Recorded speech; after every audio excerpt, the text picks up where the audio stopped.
Let's go to our political editor, Andrew Clennell, now. He's standing by. What are you hearing on aged care, Andrew? Well, I'm hearing that the new Aged Care Act could be guillotined through the Parliament as early as tomorrow, Laura, after a deal between the government and the opposition. What these reforms will involve is self-funded retirees, those with a bit more money, paying a bit more for their aged care, but they are watered down from the original government proposal. So it's been put to me that a deal is either done or very close, and the plan is to get it through the Parliament quite quickly, tomorrow, in fact. This also, there's a proposal today, perhaps a few distractions in the Parliament to what we've been talking about for the last week, so aged care being one of them. The other one is reforms to clamp down on bad behaviour of MPs, bad behaviour being a very broad term, I might add. Is that likely to get bipartisan support? Well, I believe it will. That's the mail I have at the moment, Laura, and it's not with any enthusiasm that the opposition would support this.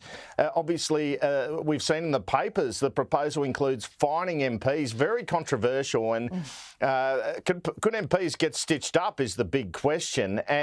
But I think the opposition thinks politically they don't have many options but to let this Standards Commissioner through and perhaps this fine system through. So that's not a done deal. But I'm hearing the initial thoughts of the opposition is they most likely will support it. Now, one area which will be exempt from this reform, from any sort of penalty, is behaviour in the chambers, because that's privileged.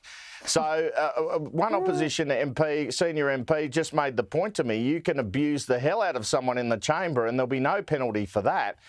And it's been pointed out to me, an incident last night. Tim Ayres had a really good crack at Jordan Steele-John, apparently, over the NDIS. Steele-John said to have been quite upset at the end. And that made people think, in the context of these reforms, are we catching all bad behaviour here, and could there be unintended consequences of this? After all, every 3 years in the House of Representatives, every 6 years in the Senate, we the people get to punish MPs who have done the wrong thing. Should there really be a committee of MPs and some sort of commissioner to levy a fine or smear an MP as well?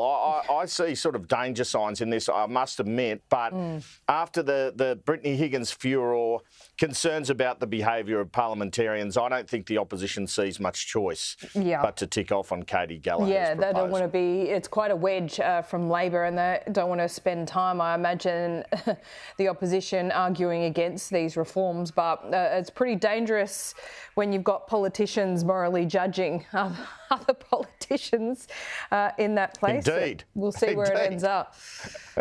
Yeah. All right, Thanks, Andrew, Laura. We'll see you soon.